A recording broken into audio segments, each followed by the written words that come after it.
Halo teman-teman semua, kembali lagi bersama saya Dasku Maro. Hari ini Dasku mau nge-reaction lagi seperti biasa, yaitu tema 9 subtema 2 pembelajaran 3 dan 4 kelas 5. Nah langsung saja, tapi sebelum itu jangan lupa like, comment, share, dan subscribe video ini.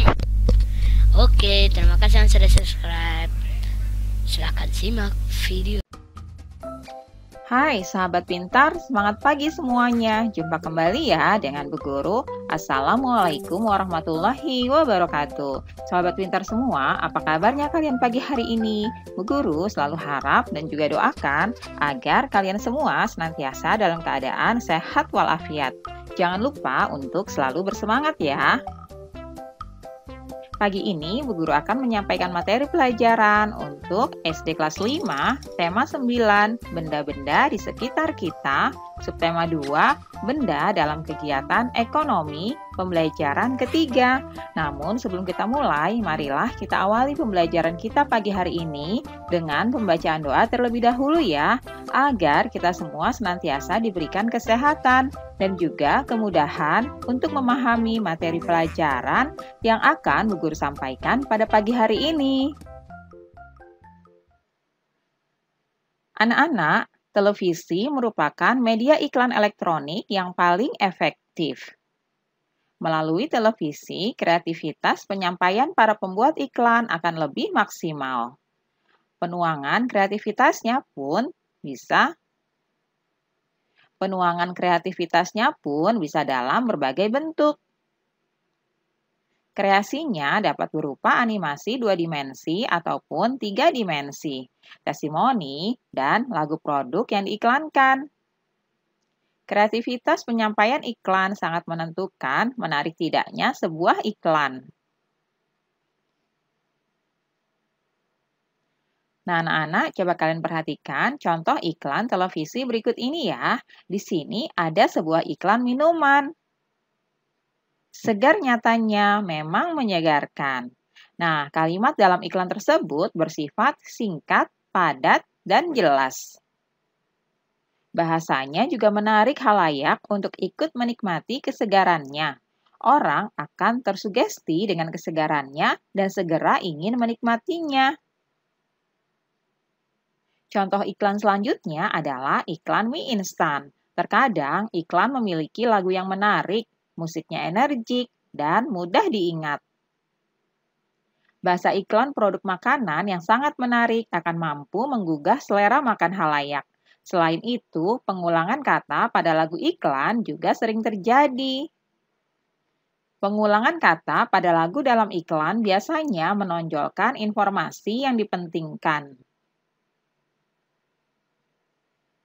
Nah, anak-anak, berdasarkan kedua contoh iklan televisi di atas tadi, dapat dipahami adanya beberapa ciri bahasa iklan elektronik yang mampu menarik perhatian khalayak atau masyarakat umum. Inilah beberapa ciri bahasa iklan yang dimaksud sebagai berikut.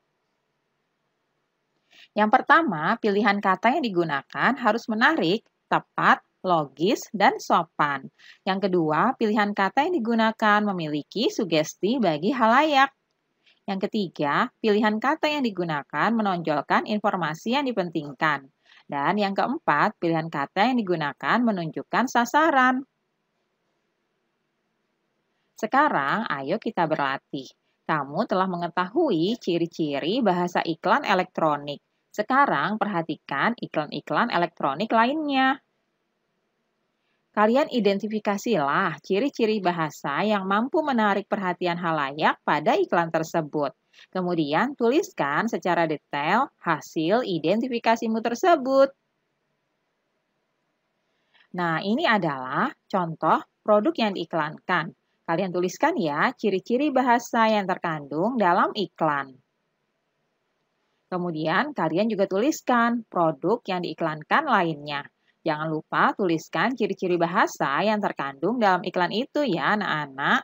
Kalian bisa melihat iklan pada televisi kalian masing-masing.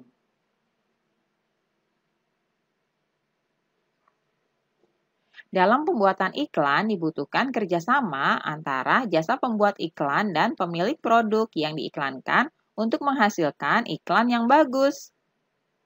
Kerjasama juga dibutuhkan dalam kehidupan berbangsa dan bernegara dalam mewujudkan persatuan dan kesatuan bangsa ya anak-anak.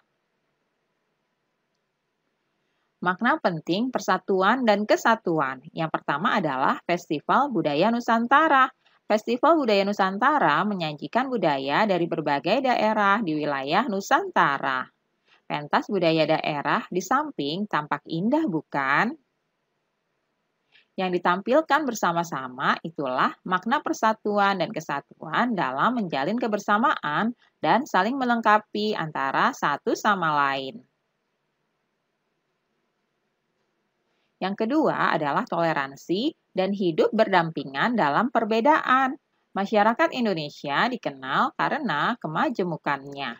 Kemajemukan menjadi modal yang kuat untuk memperkukuh persatuan dan kesatuan bangsa ya.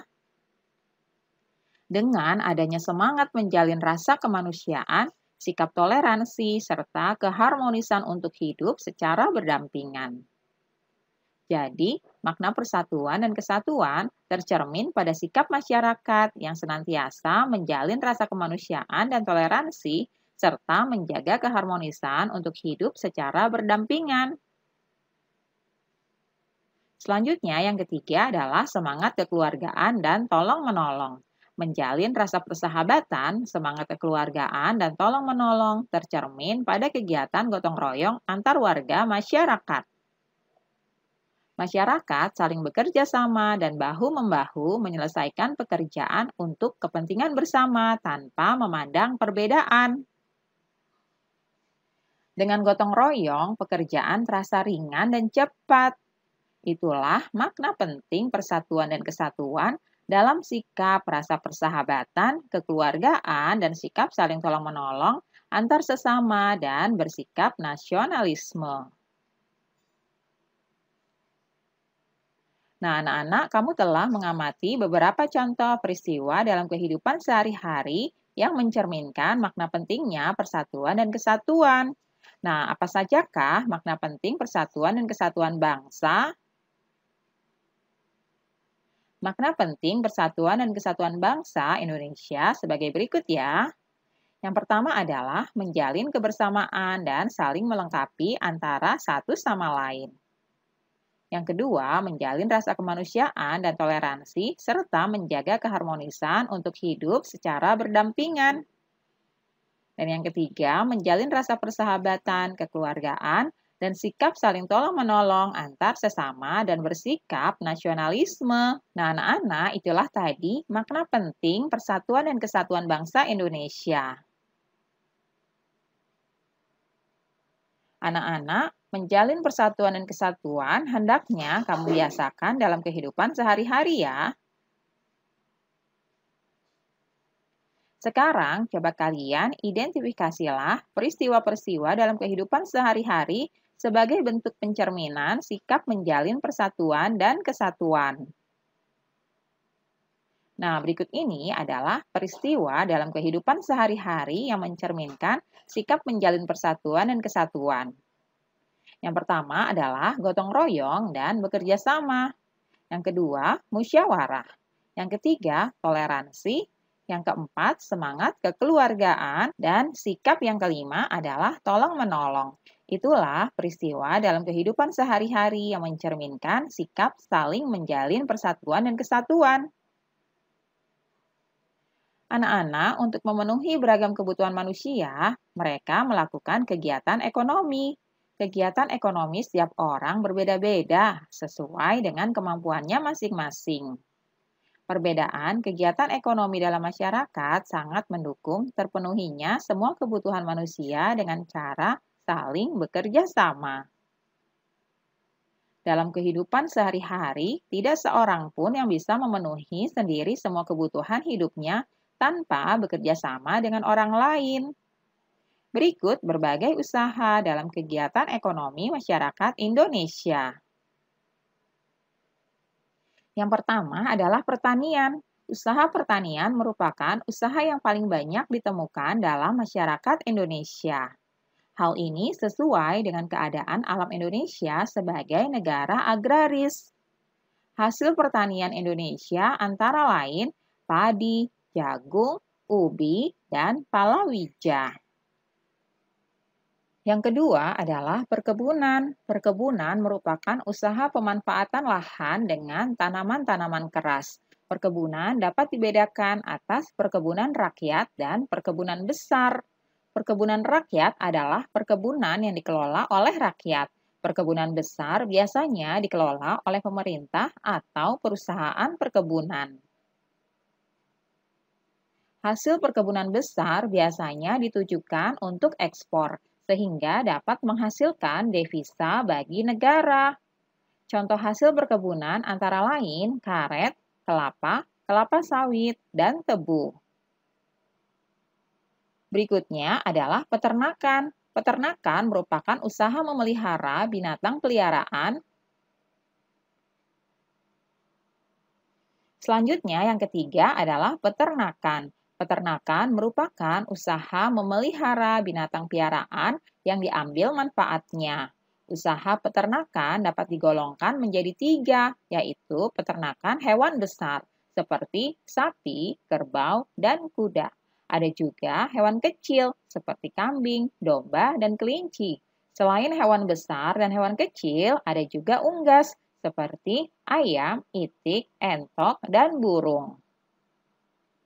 Berikutnya adalah perikanan. Usaha perikanan dalam hal ini adalah usaha perikanan darat, yaitu usaha memelihara ikan di perairan darat dengan cara membuat kolam.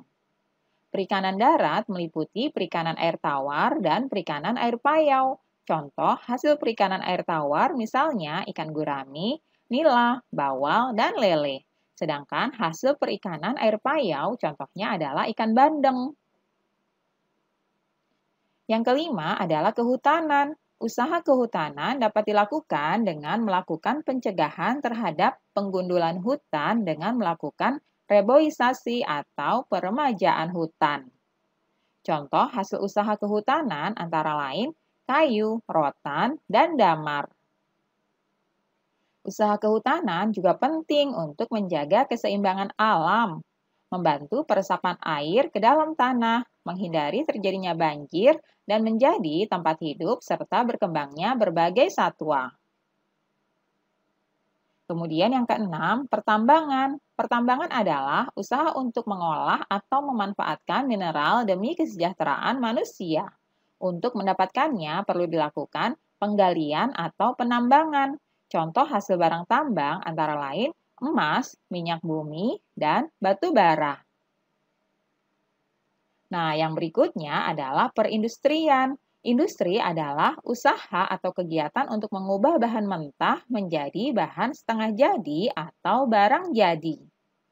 Industri dilakukan untuk meningkatkan mutu atau nilai suatu barang yang dilakukan oleh perorangan, kelompok, atau suatu perusahaan, baik pemerintah maupun swasta.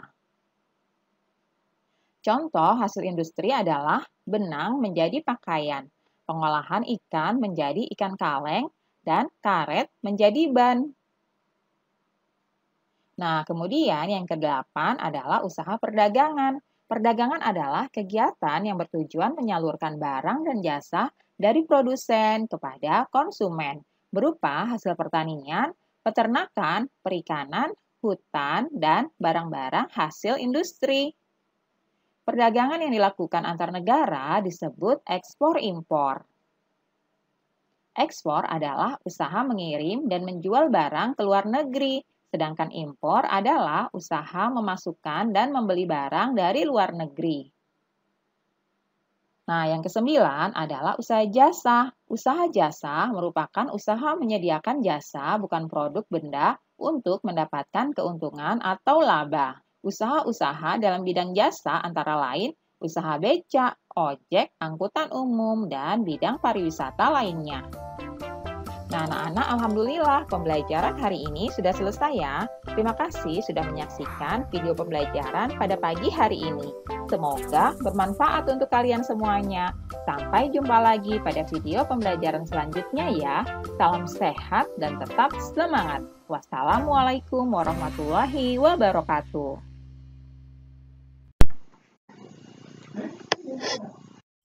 Oke teman-teman, tadi teman-teman sudah bisa melihat videonya, tapi masih ada satu pembelajaran lagi ya, jadi mohon bersabar. Oke, langsung kita ke pembelajaran keempat. Oke, mulai. Hai sahabat pintar, semangat pagi semuanya. Jumpa kembali bersama Bu Guru ya. Assalamualaikum warahmatullahi wabarakatuh. Sahabat pintar, apa kabarnya kalian pagi hari ini? Bu Guru selalu harap dan doakan agar kalian semua senantiasa dalam keadaan sehat walafiat. Jangan lupa untuk selalu bersemangat ya. Pagi ini Bu Guru akan menyampaikan materi pelajaran untuk SD kelas 5, tema 9, benda-benda di sekitar kita, subtema 2, benda dalam kegiatan ekonomi, pembelajaran keempat. Namun sebelum kita mulai, marilah kita awali pembelajaran kita pagi hari ini dengan pembacaan doa terlebih dahulu ya, agar kita semua senantiasa diberikan kesehatan dan juga kemudahan untuk memahami materi pelajaran yang akan Bu Guru sampaikan pada pagi hari ini. Anak-anak, iklan melalui radio, internet, dan televisi disebut iklan elektronik. Isi iklan elektronik sangat beragam. Ada banyak jenis iklan elektronik dilihat dari segi isinya. Anak-anak, coba kalian perhatikan ya jenis iklan berdasarkan isi berikut ini. Ini adalah sebuah iklan di televisi. Iklan ini menayangkan gambar partai politik dalam pemilu tahun 2014. Tujuan dari iklan ini adalah untuk mengenalkan kepada khalayak tentang partai politik peserta pemilu pada saat itu. Melalui iklan tersebut, masyarakat dapat mengetahui partai yang akan mereka pilih sesuai hati nuraninya. Iklan pada gambar termasuk jenis iklan politik ya anak-anak. Selanjutnya, coba kalian perhatikan iklan berikut ini ya. Iklan ini berisi tentang ajakan kepada khalayak untuk membeli aplikasi pendidikan anak berbahasa Indonesia. Iklan ini ditayangkan melalui internet. Berdasarkan isinya, iklan ini termasuk iklan pendidikan. Nah, berikutnya perhatikan gambar ini ya. Iklan ini berisi ajakan kepada khalayak untuk menggunakan shampoo. Pada gambar iklan di atas, yaitu dengan menggunakan shampoo, rambut akan menjadi bersih, kuat, dan lebat. Dilihat dari isinya, iklan sampo ini termasuk jenis iklan kecantikan. Nah, anak-anak, itulah tadi beberapa jenis iklan berdasarkan isinya. Ada iklan yang termasuk jenis iklan politik, ada juga jenis iklan pendidikan. Nah, yang terakhir ini termasuk jenis iklan kecantikan. Dan anak-anak, masih banyak jenis-jenis iklan lainnya ya, yang ada di media-media elektronik.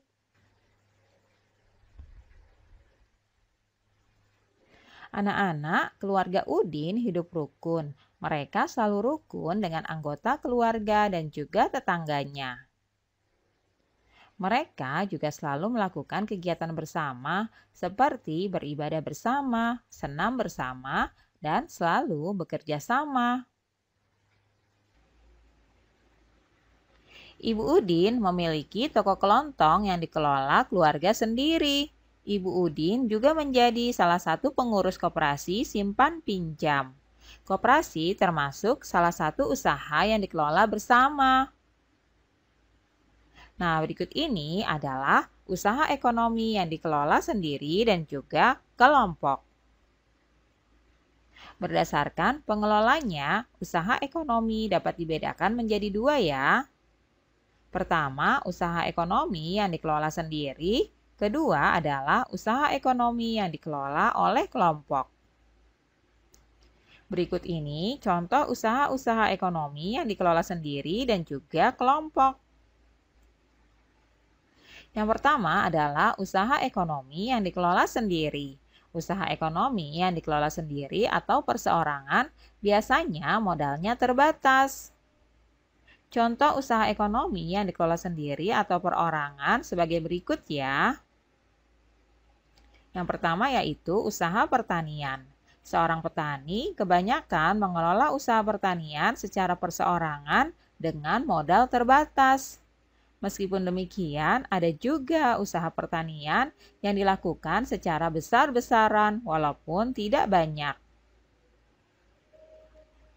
Yang kedua adalah usaha industri kecil.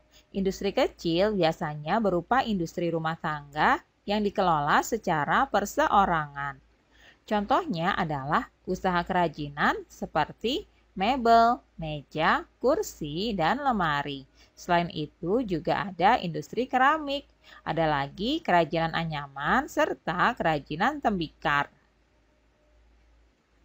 Nah, yang ketiga, usaha perdagangan. Usaha perdagangan yang dikelola secara perseorangan biasanya perdagangan dalam jumlah kecil sampai menengah.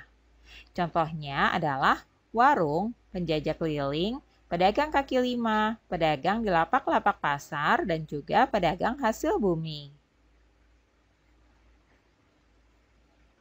Nah, selanjutnya yang keempat adalah usaha jasa. Banyak usaha jasa yang dikelola secara perseorangan. Contoh usaha jasa yang dikelola perseorangan antara lain usaha salon, bengkel, fotokopi, tukang cukur, dan tukang pijit. Nah, anak-anak, itulah tadi beberapa usaha ekonomi yang dikelola oleh sendiri atau perseorangan ya. Selanjutnya adalah usaha ekonomi yang dikelola secara kelompok.